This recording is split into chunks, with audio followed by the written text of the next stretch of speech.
بسم اللہ الرحمن الرحیم۔ السلام علیکم ناظرین، آج جو آپ کو ایمان افروز واقعہ سنانے جا رہا ہوں وہ ہے حضرت صلاح الدین ایوبی رحمۃ اللہ علیہ کے دور میں ایک عیسائی حکمران کی طرف سے حاجیوں کے قافلے پر حملہ کرنا اور پھر حاجیوں کو مخاطب کر کے کہنا کہ بلاؤ اپنے نبی محمد صلی اللہ علیہ وسلم کو کہ تمہیں بچا لے۔ اور حضرت صلاح الدین ایوبی نے اس کافر عیسائی حکمران کا کیا حال کیا، یہ مکمل آپ کو واقعہ سنائیں گے۔ ناظرین، کرک اونچی پہاڑی میں ایک شہر تھا۔ اس شہر کا ایک حکمران تھا جس کا نام تھا رشنالڈ، جو کرک کے پاس سے حاجیوں کے قافلے گزرتے تھے۔ اس قافلے کے اوپر رشنالڈ حکمران عیسائی نے حاجیوں کے قافلے پر حملہ کیا، اور جب حملہ کیا تو ان کو مخاطب کر کے کہا بلاؤ اپنے نبی محمد کو صلی اللہ علیہ وسلم کہ تمہیں بچا لے۔ کچھ حاجیوں کو شہید کر دیا اور کچھ کو قیدی بنا لیا، اور وہ ظلم ستم ایسے ہی کرتا رہا۔ اور دوسری مرتبہ اس نے ایک بحری جہاز تیار کیا اور وہ مدینہ شریف پر حملے کا اس نے ارادہ کیا، اور وہ مدینہ شریف کی طرف اس نے جانا شروع کر دیا، سفر کرنا شروع کر دیا۔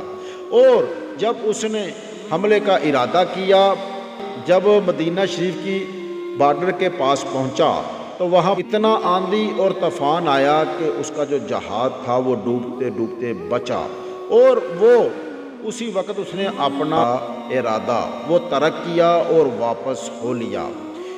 ادھر دوسری طرف حضرت سلطان صلاح الدین ایوبی رحمۃ اللہ علیہ، جب ان کو یہ پتہ چلا تو انہوں نے قسم اٹھائی کہ مجھے اللہ رب العزت کی قسم، اس کافر عیسائی حکمران رشنالڈ کو جب تک میں قتل نہ کروں میں چین سے کبھی سوؤں گا نہیں۔ اور ناظرین، حضرت صلاح الدین ایوبی جو تھے، کتابوں میں ملتا ہے کہ وہ کئی سال جب تک اس کا سر قلم نہیں کر دیا راتوں کو جاگتے رہتے تھے، اور اسی کشمکش میں تھے کب میں اس کا سر اتاروں۔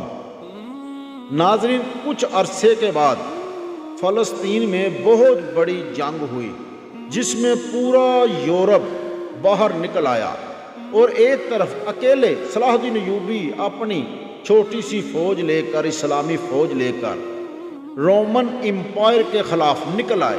اور ناظرین، ایسی لرزہ خیز جنگ ہوئی کہ اللہ رب العزت نے مسلمانوں کو فتح عطا کر دی اور رومن امپائر کو شکست دے دی۔ جب شکست ہو چکی تو یورپ پورا باہر نکل چکا تھا، اور 12 بادشاہ ناظرین گرفتار ہوئے۔ آپ اس بات سے حساب لگا سکتے ہیں کہ 12 بادشاہ گرفتار ہوئے تو فوج کتنی بڑی ہوگی۔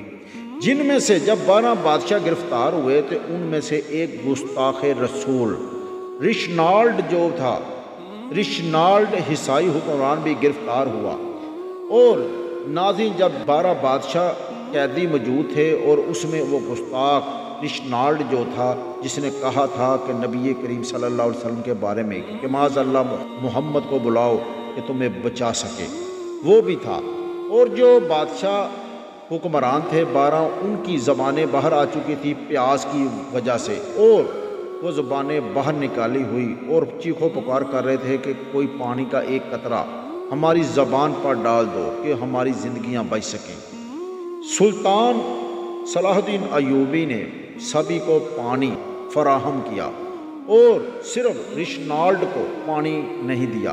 جب سب نے پانی پیا تو ایک جو رشنالڈ تھا وہ بھی مانگ رہا تھا، اس کو منع کر دیا۔ ایک جو عیسائی حکمران تھا اس نے رشنالڈ کو، جو گستاخ رسول تھا، اس کو پانی بچا کر دیا۔ جب پانی بچا کر دیا تو سلطان صلاح الدین ایوبی نے کہا یہ پانی میں نے نہیں دیا، یہ تمہارے عیسائی حکمران دوست نے دیا ہے۔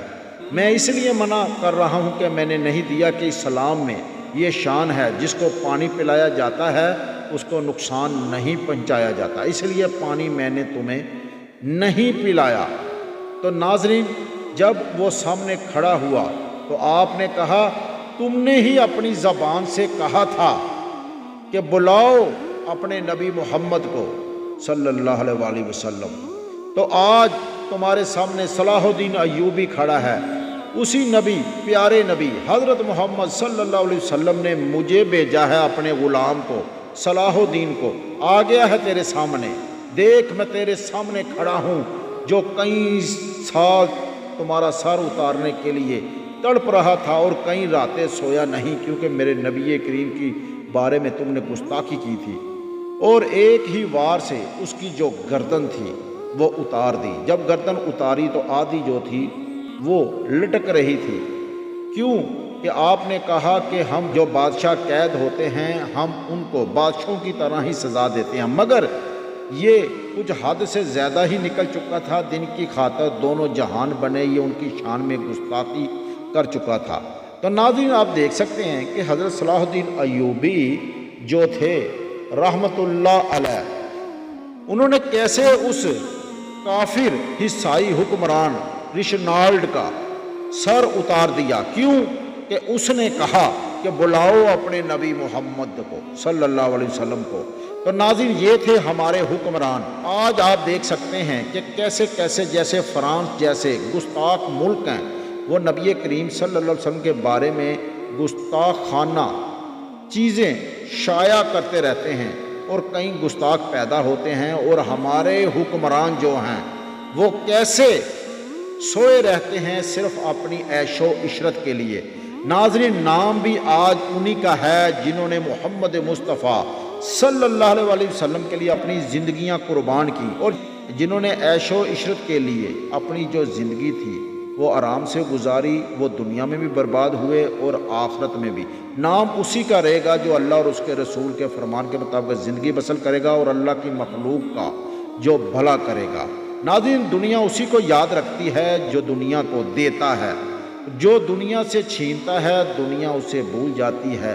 اس لیے ہمیں چاہیے کہ ہمارے آباء و اجداد حضرت صلاح الدین ایوبی جیسے بزرگان دین اور جو سپہ سالار ہیں ان کے لیے ہمیں پڑھ کر ہدیہ ان کی بارگاہ میں پیش کرنا چاہیے، اور ان کی نقش قدم پر چلنا چاہیے، اور اپنے دین اسلام کا جو جھنڈا ہے وہ ہاتھ میں تھامے ہوئے پوری دنیا پر ہمیں لہرانا چاہیے۔ اس کے ساتھ اپنے میزبان شہباز اسلم بٹی کو اجازت دیجیے۔ اللہ حافظ۔